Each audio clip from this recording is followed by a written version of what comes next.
주기도문은 하나님 나라에 대한 예수님의 이상과 소망을 담고 있는 동시에 하나님 나라 백성됨의 정체성을 보여주고 있습니다. 그러니까 주기도문은 단순히 하나님을 향한 우리의 청원만이 아니라 하나님의 백성으로서 하나님의 통치를 받겠다는 우리의 서약을 겸하고 있습니다. 즉 왕 대신 하나님만을 전적으로 의지하며 온전히 하나님의 통치 안에 있겠다는 우리의 서약입니다. 뿐만 아니라 주기도문은 죄 용서를 받음으로 하나님과의 올바른 관계가 회복된 자로서 이웃의 죄를 용서해 주겠다는 서약이 포함된 기도입니다. 그런데 주기도문에서 앞부분에 있는 하나님과 관련된 세 개의 당신 청원에 담긴 내용들을 보게 되면 아주 밝고 화창한 느낌을 줍니다. 그렇지만 후반부에 있는 우리와 관련된 세 개의 우리 청원에 담긴 내용들을 보게 되면 폭풍우 가운데 어두운 상태에 있는 우리의 현실들을 그대로 보여주고 있습니다. 즉 우리가 사는 이 땅에는 굶주림과 죄와 시험 그리고 이 모든 것들을 포함하는 악이 있습니다. 주기도문의 마지막 기도는 인간이 직면하고 있는 비참한 현실을 그대로 보여주고 있습니다. 우리가 지난주에 살펴보았듯이 우리를 파멸하기 위해서 유혹하는 이 땅의 공중의 권세를 잡은 사탄은 우리가 따라갈 수 없는 탁월한 책략가입니다. 그는 처음에는 유혹자요 그 다음에는 고발자입니다. 그는 처음에는 거짓말쟁이요 그 다음에는 살인자입니다. 사탄은 아주 교활하게 흉계를 꾸미고 사람들을 죄 짓도록 유혹합니다. 그리고 나서는 우리의 잘못을 하나님 앞에 낱낱이 다 고자질에 바칩니다. 마치 사람이 다른 사람을 술 취하게 해놓고서는 그가 술 취했다라고 판사에게 고소하는 것과 마찬가지입니다. 그렇게 하는 것이 사탄이 존재하는 목적입니다. 사탄은 성도들을 저주와 멸망으로 이끌어가기 위한 수많은 수단과 방법들을 가지고 있습니다. 반면에 우리 인간은 갈대와 같이 연약한 존재입니다. 우리 스스로의 힘으로는 시시각각으로 달려드는 사탄의 교활하고 끈질긴 유혹을 견뎌낼 수가 없습니다. 만일 우리가 견뎌낼 수 있다고 한다면 기도는 필요하지 않을 것입니다. 그렇지만 우리는 사탄의 아주 작은 시험에도 휘청거리며 힘들어하는 존재들입니다. 그렇기 때문에 우리 스스로의 힘으로 사탄의 관계와 유혹을 피할 수 있다라고 자만하지 마십시오. 우리가 강하다면 시험이 많다는 사실이 걷도록 우리의 삶에 큰 난제로 등장하지도 않을 것입니다. 예수님께서 우리를 시험에 들게 하지 마시옵고 라고 기도하게 하신 것은 우리가 너무나도 연약하다는 사실을 알고 계셨기 때문입니다. 따라서 우리는 사탄의 수많은 유혹으로부터 이겨낼 수 있는 힘과 지혜와 능력을 달라고 항상 하나님께 기도해야만 합니다. 우리를 시험에 들게 하지 마시옵고. 그런데 이 기도는 하나님께 우리를 사탄의 유혹으로부터 건져달라고 하는 수동적인 행동을 넘어서 보다 적극적인 행동을 요청하고 있습니다. 그것은 사탄에게 결코 순종하지 않겠다는 우리의 굳은 서약입니다. 그래서 하나님 통치가 나에게 임해서 실현되게 해달라고 하는 기도입니다. 그러므로 우리는 하나님이 주시는 은혜의 힘으로 사탄의 달콤한 유혹에 빠지지 않게 해달라고 기도해야만 합니다. 나아가서 언제나 하나님에게만 순종하겠다라고 다짐하는 저와 여러분이 될 수 있기를 주의 이름으로 축복합니다. 주기도문의 첫 마디처럼 하나님을 아빠라고 부르는 사람들, 그래서 주기도문을 할 수 있는 사람들은 예수 그리스도를 믿음으로 사탄의 통치에서 벗어나서 하나님 나라로 들어온 사람들입니다. 그들은 이미 하나님의 자녀가 되어서 하나님을 아빠라고 부릅니다. 그렇지만 하나님을 아빠라고 부를 수 있는 사람들도 지금 사탄의 통치가 계속되는 한 사탄의 통치에 노출되어져 있습니다. 하나님 나라의 완성을 향해서 가는 성도들을 할지라도 사탄의 유혹으로부터 자유할 수 있는 사람은 아무도 없습니다. 그러므로 우리는 하나님의 통치가 이 땅에 완벽하게 이루어지도록 기도해야만 합니다. 오해하지 마십시오. 성경 어디에도 우리가 주를 믿을 때에 평탄하고 축복의 대로만을 걷게 될 것이라고 약속하고 있지 않습니다. 그리고 그 길을 걷게 해달라고 기도하라고 권고하지도 않습니다. 오히려 성경은 세상에서 너희가 환난을 당할 것이라고 했습니다. 뿐만 아니라 박해를 겸하여 받는다라고 했습니다. 그래서 예수님께서는 세상에서 환난을 당하게 우리들에게 이렇게 말씀을 하십니다. 세상에서는 너희가 환난을 당하나 담대하라, 내가 세상을 이기었노라. 그러고 예수님께서는 우리 세상에서 필연적으로 환난을 당하게 된다고 말씀을 하십니다. 그럴 수밖에 없는 것은 주님의 제자들은 세상에 속하지 않은 구별된 사람들이기 때문입니다.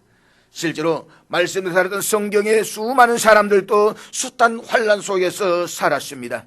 저들은 예수 그를 믿는 믿음 때문에 희롱과 채찍질뿐만 아니라 결박과 옥에 갇히는 시험도 당해야만 했습니다. 어떤 사람은 순교를 당하기도 했습니다. 그렇지만 우리 주님께서는 그 환난 앞에서 불안해하거나 두려워하지 말고 담대하라고 말씀을 하십니다.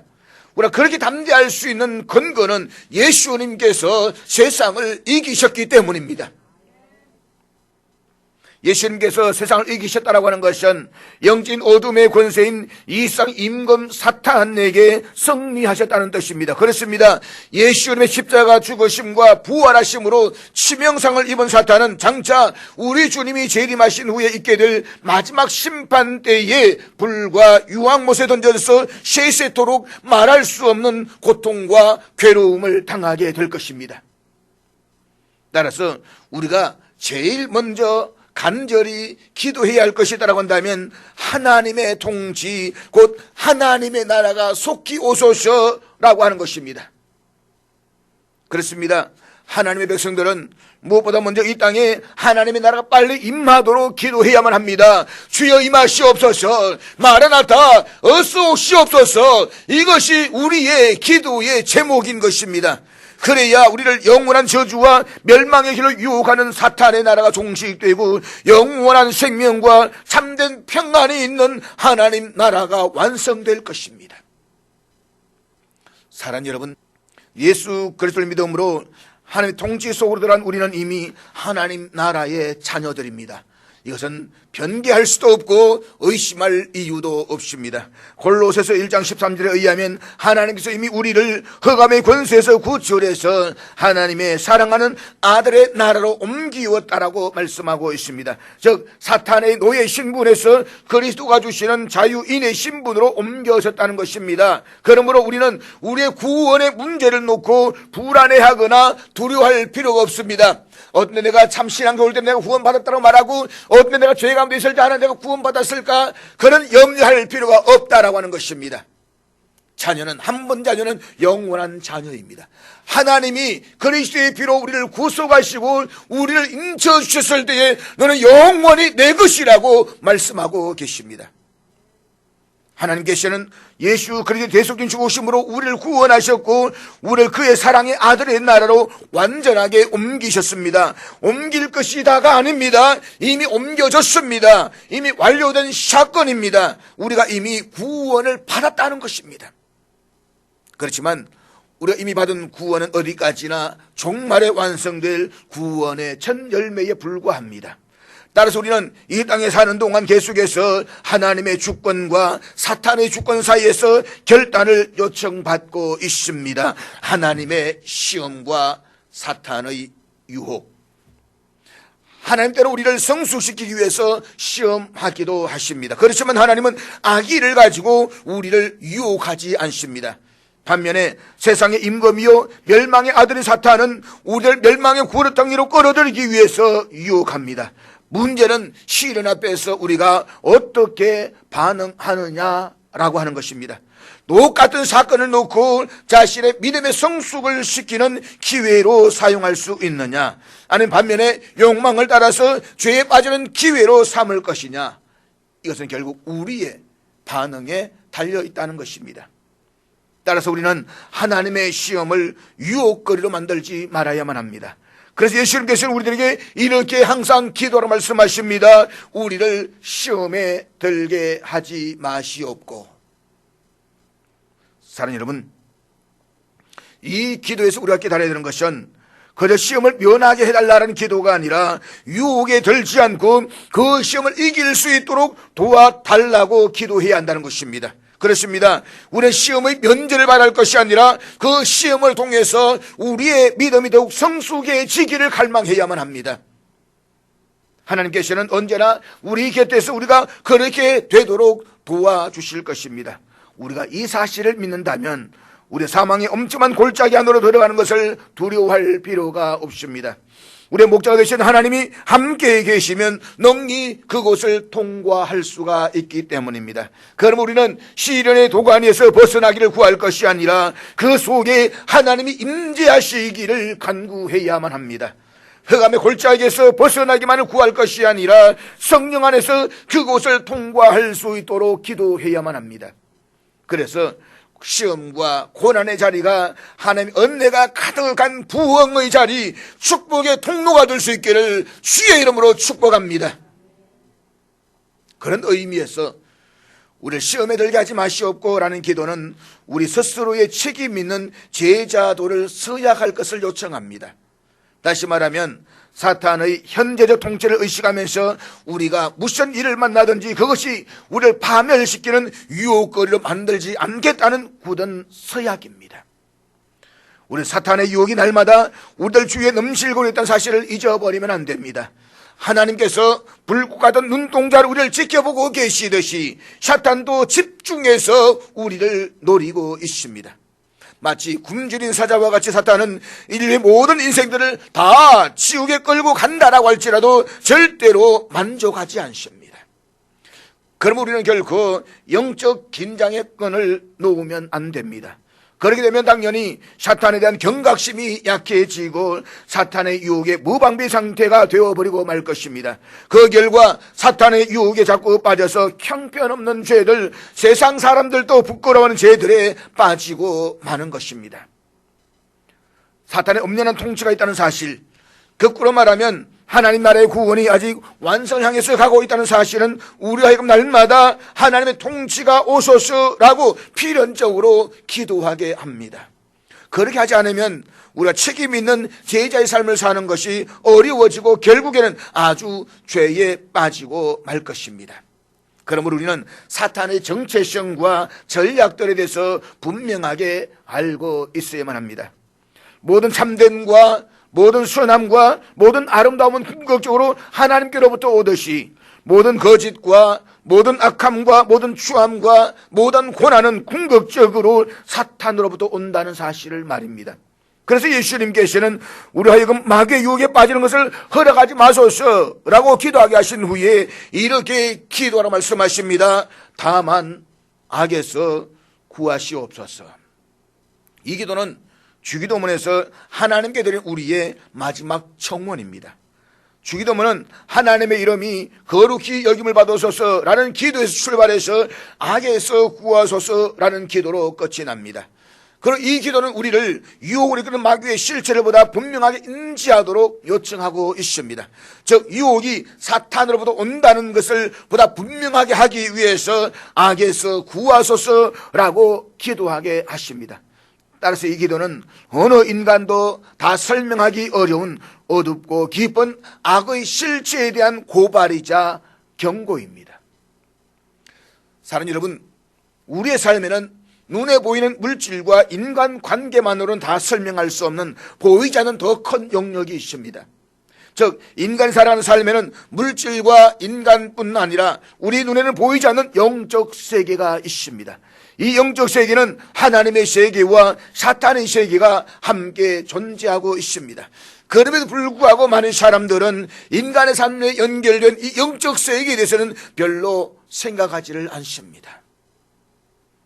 그런데 이 영적 세계와 관련해서 우리는 두 가지의 극단적인 행동을 피해야만 합니다. 하나는 사탄을 완전히 무시하는 태도입니다.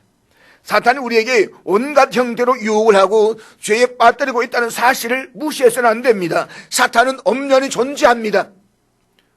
현대신학 가운데 불트만이나 또 그 불트만을 추구하는 많은 사람들 가운데서는 마귀가 없다, 귀신이 없다라고 말하지만 성경은 엄연하게 존재하고 있다고 말씀하고 있습니다. 거짓과 악함과 추함과 고난이 나타나는 곳에 사탄의 역사가 있습니다. 무엇보다 성경은 사탄과 그의 하수인인 마귀들의 실체에 대해서 경고하고 있습니다. 그리고 이 세상의 성도의 삶은 영적 전쟁이라는 사실을 성경 여러 곳에서 말씀하고 있습니다. 대표적인 구절이 에베소서 6장 12절 말씀인데 우리 다 같이 읽도록 하겠습니다. 우리의 실험은 혈과 육을 상대하는 것이 아니요 통치자들과 권세들과 이 어둠의 세상 주관자들과 하늘에 있는 악의 영들을 상대함이라. 영적 세계, 사탄의 세계에 있다는 것을 외면하지 마십시오. 사탄은 있습니다. 마귀도 있습니다. 귀신도 있습니다. 그런데 문제는 이 영적 세계 관련해서 우리가 피해야 할 또 다른 하나는 이 사탄에 대해서 너무 지나치게 극도의 관심을 갖는다는 것입니다. 이것은 건강한 생활과 올바른 신앙생활을 위해서도 결코 바람직하지 않습니다. 성경은 모든 거짓과 고난의 구체적인 상황을 사탄이나 귀신에게 연결시키는 것을 권장하지 않습니다. 간혹 보면 어떤 사람들은 감기 걸려도 귀신이 붙었다, 기침에도 귀신이 붙었다, 모든 것을 귀신이라고 말하는데 성경은 그것을 권장하지 않습니다.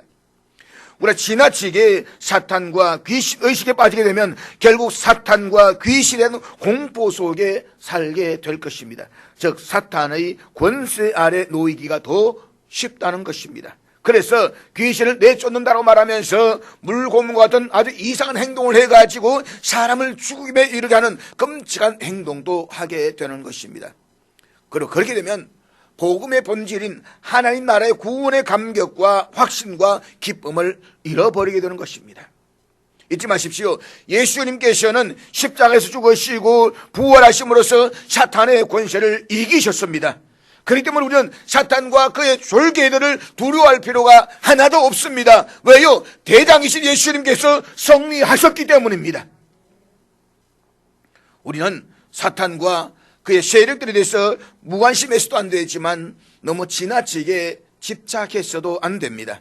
그럼에 불구하고 사실은 분명한 사실은 사탄은 인간의 이성과 지성과 감정을 포함한 인간의 영역에서 끊임없이 유혹하고 있다는 것입니다.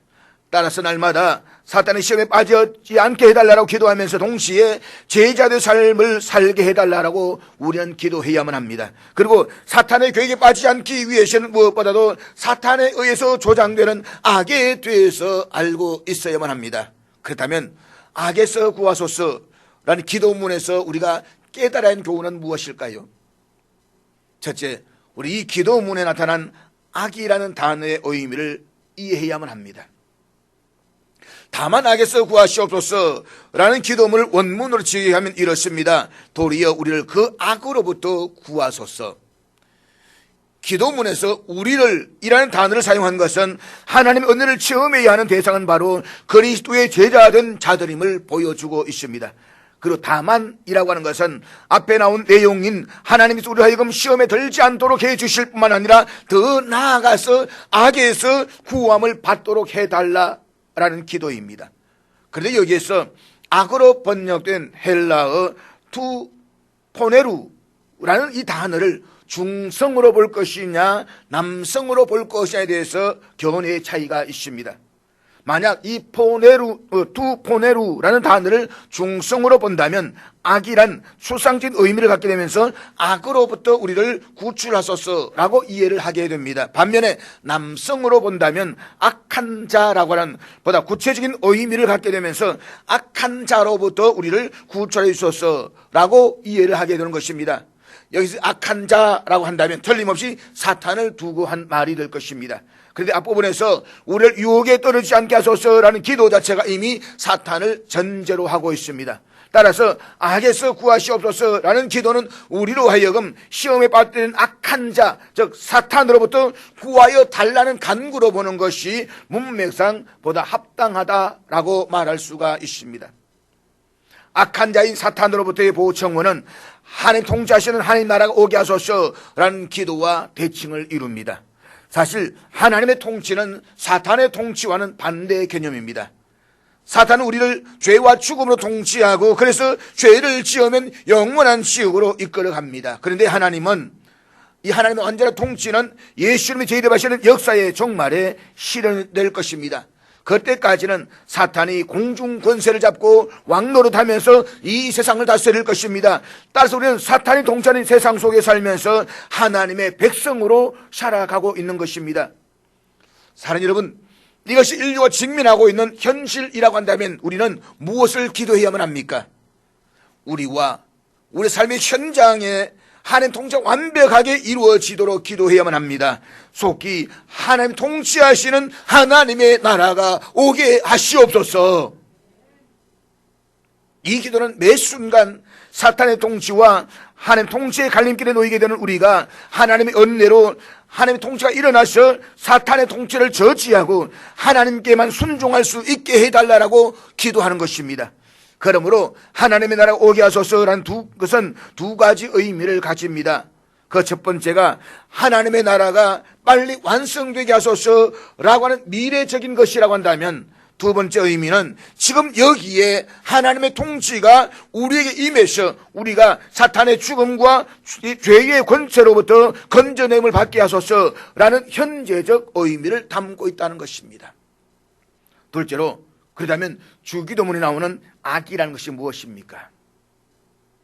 여기서 이 악은 구원의 가능성이 없을 만큼 부패한 그 무엇입니다. 실상 이 세상은 우리가 생각하는 것만큼 그렇게 낭만적인 것이 아닙니다. 그렇다고 이 세상의 사람들도 생각하는 것만큼 그렇게 선하지도 않습니다. 악이라는 문제는 인간이 겪는 모든 삶의 한복판에 깊이 뿌리 내리고 있습니다. 우리가 인간의 역사와 더불어서 동시에 시작된 이 악이 무엇이며 그 결과가 어떤 것인가를 알아야만 합니다. 그래야 주기도문에서 왜 그 마지막을 악으로부터 구하소서라는 기도로 마치고 있는가를 이해하게 될 것입니다. 그런데 주기도문에서 말하고 있는 이 악의 의미를 너무 어려운 단어로 정의하려고 해서는 안 됩니다. 그것은 우리가 바로 현실에서 늘 보고 듣고 경험하는 것이기 때문입니다. 매일 아침 신문이나 매스컴을 보면 각 분야, 각 영역에 악이 도사리지 않는 곳이 없습니다. 심지어 어린아이들의 행동 속에도 악이 있고 진리와 선을 추구한다는 학계와 종교계 속에서도 악은 교묘한 형태로 존재하고 있습니다. 따라서 악에서 구하소서라고 할 때에 이 악은 철학에서 말한 추상적인 그런 악이 아니라 우리 삶의 현장에서 너무나도 흔히 경험하는 그런 일들이다라고 하는 것입니다. 그런데 문제는 이런 여러 형태의 악이 일상화되어서 사회적으로나 개인적으로 별로 문제시되지 않는다는 것입니다. 이런 악은 다른 사람들 속에서뿐만 아니라 그들을 향해 손가락질하는 우리들 속에서도 크고 작은 형태로 존재하고 있습니다. 그렇기 때문에 악에서 구하소서라는 기도는 우리에게 너무나도 절실하다라고 말할 수밖에 없습니다. 그런데 악에서 구하소서라는 기도는 단순히 우리를 개인적인 악에서 건져달라라는 그런 뜻만은 아닙니다. 개인의 악한 행위들은 대부분 그것들을 가능하게 하는 어떤 구조, 이른바 구조악이라는 그것들과 함께 존재한다는 것입니다. 가령 국회의원이나 재벌들의 비리 뒤에는 정치와 경제와 관료 사이에 얽히고 설킨 그런 부패 구조가 자리 잡고 있습니다. 이런 사회 구조는 그 자체로서는 악하지만 문제는 많은 사람들이 그 구조를 고치려 하기보다는 오히려 그것이 자신에게 이익이 되면 오히려 이용하려고 한다는 것입니다. 그래서 악한 사회 구조는 그것을 이용하려고 하는 개인의 악으로 인해서 더욱더 강화되고 계속된다는 것입니다. 따라서 악에서 구하소서라고 기도할 때 이 악은 바로 이런 사회 구조학과 잘못된 가치관을 포함하고 있는 것입니다. 그러므로 이 기도는 그런 가치관에 물들지 않고 살게 해달라는 기도입니다. 더 나아가서 우리 자신이 다른 세상 가치관에 물들지 않고 거룩한 하나님 나라 백성으로 살아가겠다는 서약이기도 합니다. 하나님, 세상은 타락했습니다. 세상은 오염되었습니다. 그렇지만 나는 청정하게 말씀대로 하나님 가치관을 가지고 살아가겠습니다. 이 서약이 악에서 구하시옵소서라는 기도인 것입니다. 문제는 악의 현상이 단순하게 그치지 않는다는 것입니다. 개인이 악한 구조를 이용하는 경우도 있지만 반대로 악한 구조가 그 구조 안에 있는 개인의 선행까지도 악에 기여하게 만들 수도 있습니다. 예를 들면 어느 악한 독재 정권을 위해서 충성을 다하고 있는 시민이 있다라고 한번 가정을 해보십시오. 이 시민은 개인적으로 매우 충직하고 충성스러운 사람입니다. 그렇지만 이 개인의 삶은 개인적으로 볼 때는 선이겠지만 그 개인의 노력이 정권으로 하여금 백성들을 탄압할 수 있도록 만들게 한다고 한다면 그 선은 결국 악에 기여하게 되는 셈이 되고 마는 것입니다. 다시 말하면 어떤 집단과 사회가 악하면 그 사회 속에 속한 개개인이 윤리적으로 선하다고 할지라도 그 선이 궁극적으로 선을 이루는 것이 아니라 그 집단의 악을 더 신장시키는 결과를 가져오게 된다는 것입니다. 악의 어두움은 여기서 그치지 않습니다. 어떤 집단이나 사회는 마치 사탄이 광명의 천사의 모습으로 위장하듯이 악한 목적을 진리와 정의란 옷을 입혀서 그 집단 전체를 속일 수도 있습니다. 그렇게 되면 악의 피해는 이루 걷잡을 수가 없게 되는 것입니다. 히틀러가 나치즘 당시 독일 국민들에게 선이며 정의라고 세뇌시켰던 것이 그 대표적이라고 말할 수가 있습니다. 그 당시 독일은 너무 가난했습니다. 1차 세계대전을 일으키고 그 부채를 갚아야만 했습니다. 전쟁의 부채를 갚아야 되고 경제 대공황이 와서 모두 다 힘드는 시기에 히틀러가 나서서 백성들을 휘어잡는 것입니다. 나치즘, 게르만주의, 우리가 먹여 살릴 것이다, 나를 따라오라. 그래서 독일 교회와 독일 백성들은 모두가 한결같이 이 히틀러를 메시아니즘으로 칭송하기 시작합니다. 저가 우리의 메시아다.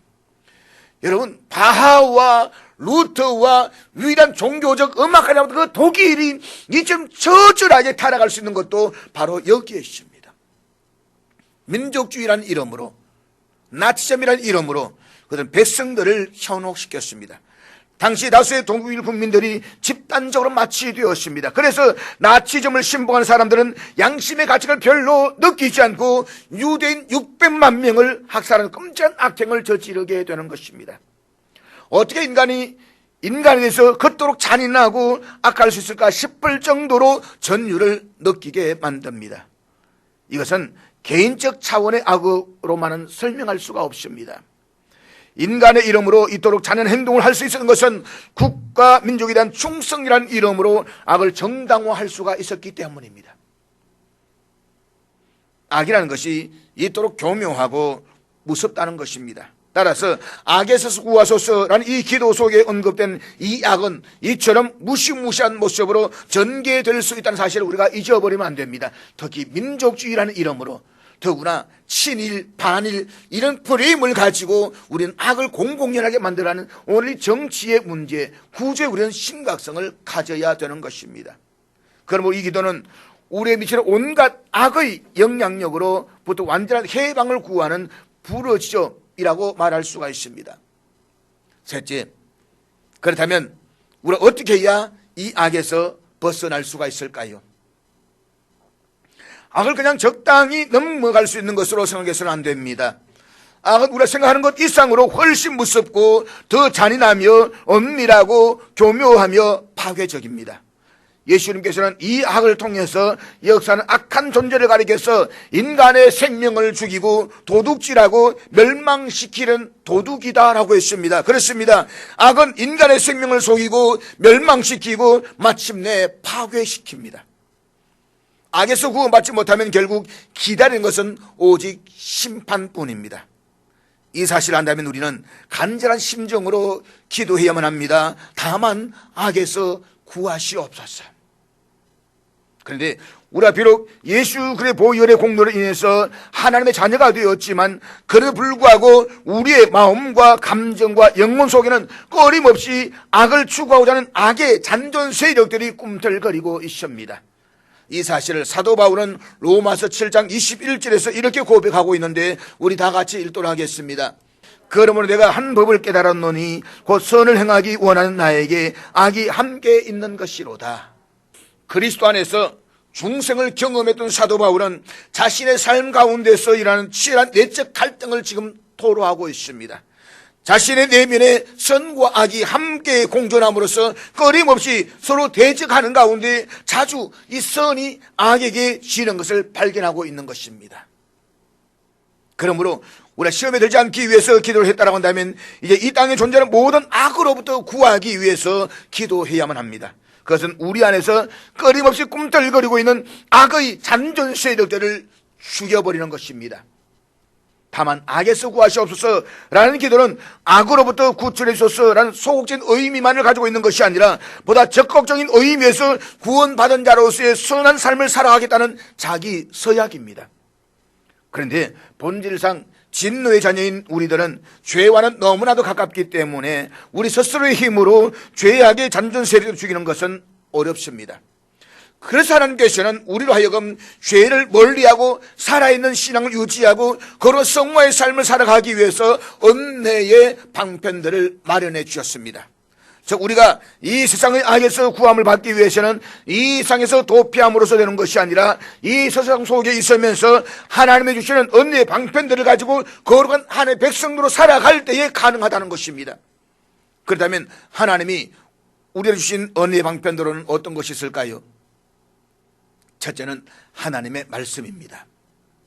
사탄이 광야에서 예수님을 시험했을 때에 예수님은 하나님의 말씀으로 이기셨습니다. 그러므로 우리도 하나님의 말씀으로 항상 무장해야만 합니다. 말씀은 우리가 만나는 사건에 대한 하나님의 의도를 깨닫게 합니다. 좋은 일이건 힘든 일이건 이 일을 통해서 궁극적으로 하나님께서 무엇을 의도하시는지 말씀을 통해서 깨닫게 될 때에 우리는 모든 악으로부터 이길 수가 있습니다.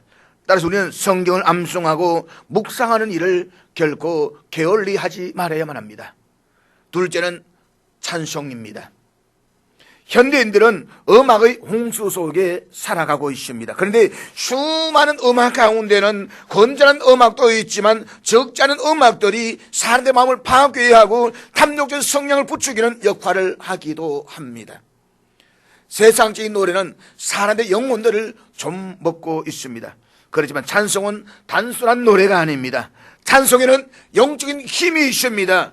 찬송은 영적인 분위기를 바꿉니다. 잊지 마십시오. 내 삶에서 찬송이 사라지는 날 영적인 암흑이 찾아오기 시작할 것입니다. 그래서 찬송은 능력입니다. 찬송이 권능입니다. 성경에는 성도들이 위기의 순간에 찬송을 부름으로써 하나님의 기적을 경험한 사실들이 많이 기록되어져 있습니다. 다윗도 시편 34편에서 하나님을 찬양하는 일을 결코 쉬지 않겠다라고 했습니다. 예수님께서도 십자가의 고난을 앞에 두시고 찬송하시며 감람산으로 가셨다라고 했습니다. 그런데 우리가 찬송하는 이유는 우리의 기분 때문이 아닙니다. 하나님의 변하지 않는 위대하심 때문입니다. 하나님을 바라고 하나님의 능력을 의지하는 사람은 슬픔과 고통 속에서도 찬양할 수가 있습니다. 우리는 우리 자신에게 초점을 맞추지 말고 하나님의 성품에 초점을 맞출 때에 찬양할 수가 있습니다. 하나님 이런 사람들을 위로해 주시고 도와주십니다. 그리고 모든 악으로부터 벗어날 수 있는 능력을 주시는 것입니다. 셋째는 기도입니다. 예수님께서는 십자가를 지시기 전 겟세마네 동산에서 기도하시면서 제자들에게 시험에 들지 않게 깨어 기도하라고 말씀을 하셨습니다. 시시각각으로 우리를 유혹하려고 하는 사탄의 존재를 알고 계셨기 때문에 깨어서 기도하라고 말씀을 하셨던 것입니다. 사탄은 우리들보다 모든 면에서 강합니다. 우리의 힘으로는 사탄의 유혹을 이겨낼 수가 없습니다. 그렇기 때문에 하나님께서 우리들에게 기도하라고 말씀을 하십니다. 우리가 기도한다라고 하는 것은 우리의 약함을 인정하는 것이면서 동시에 하나님의 도움으로 반드시 이길 수 있다는 것을 믿는 것입니다. 그러므로 우리는 기도해야만 합니다. 기도하지 않으면 우리는 사탄의 계략을 결코 이길 수가 없습니다. 사탄은 어려운 시련이 오면 그것을 통해서 하나님을 원망하게 하고 좋은 일이 일어나면 그 일을 통해서 교만하게 함으로써 하나님과 멀어지게 만듭니다. 그래서 가난할 때, 고난이 있을 때 우리는 더욱더 절망하게 만들고 내가 잘 됐을 때는 세상을 향해서 뻐기면서 뛰쳐나가게 만든다는 것입니다. 그러므로 여러 가지 어려운 일들에 처할 때마다 여러분 악에서 구할 수 있기를 기도하시기를 바랍니다. 넷째는 예배입니다. 그리스도인들에게 가장 중요한 것이 예배입니다. 하나님께 사람을 창조하신 목적이 예배에 있기 때문입니다. 이스라엘 백성들을 애굽에서 구출하신 것도 저들로 하여금 예배하게 하기 위해서였습니다. 예배는 하나님을 만나는 것이며 이웃을 향한 최고의 섬김과 교제의 시간입니다. 이 예배는 하나님께서 죄악을 죽이는 은혜의 방편으로 주신 말씀과 찬송, 기도가 함께 어우러져서 하나님의 하나님 되심을 인정하는 가운데 하나님의 영광과 위대하심을 높여드리는 우리의 신앙 고백입니다. 그러므로 우리가 모든 악으로부터 구원을 받기 위해서는 예배에 성공해야만 합니다. 성경에는 많은 인물들이 예배에 승리함으로써 복을 받았습니다. 그러므로 예배를 회복하십시오. 예배가 회복되어야 신앙생활과 인생이 회복되어집니다. 더 나아가서 악에서 구원을 받고 세상을 변화시킬 수가 있습니다. 사랑하는 여러분, 예수님은 우리가 악에서 구원받기를 원하십니다. 그런데 이 구원은 세상을 떠남으로써가 아니라 도리어 이 세상에 살면서 거룩한 자로 보존되어질 때에 이루어지는 것입니다. 이 세상의 악은 날이 갈수록 더 심해집니다. 그러나 그럴수록 하나님 나라의 백성인 우리는 선하고 거룩하게 살아가야만 합니다. 이것이 악에서 구원을 받는 것이고 악을 이기는 것입니다. 물론 아무리 우리가 노력한다라고 해도 이 세상의 악은 결코 완전히 사라지지 않을 것입니다. 우리는 악이 없는 세상에서 살아갈 수는 없습니다. 그렇다고 해서 악에 물들면서 살아갈 수도 없습니다. 이 세상이 악할수록 예수님이 우리에게 말하시는 것은 우리가 이 세상 속에 있으면서 더욱더 거룩한 자로 살아남는 것입니다. 그런 점에서 주기도문의 마지막 기도는 우리를 향한 주님의 소원을 말씀해 주고 있습니다. 세상에 오염되지 말고 세상에 물들지 말고 내가 올 때까지 너희들이 나를 만날 때까지 거룩한 거룩토기로 살아남아라. 따라서 우리가 다만 악에서 구하시옵소서라고 기도를 드릴 때마다 세상 속에서 빛과 소금으로 그런 삶을 살겠다는 제자로서의 서약을 해야만 합니다. 그러므로 우리는 날마다 이 기도를 드림으로써 제자로서의 그런 삶을 살아가기를 결단하고 이 땅에 속히 하나님 나라 임하기를 소망하는 저와 여러분들 수 있기를 주의 이름으로 축복합니다.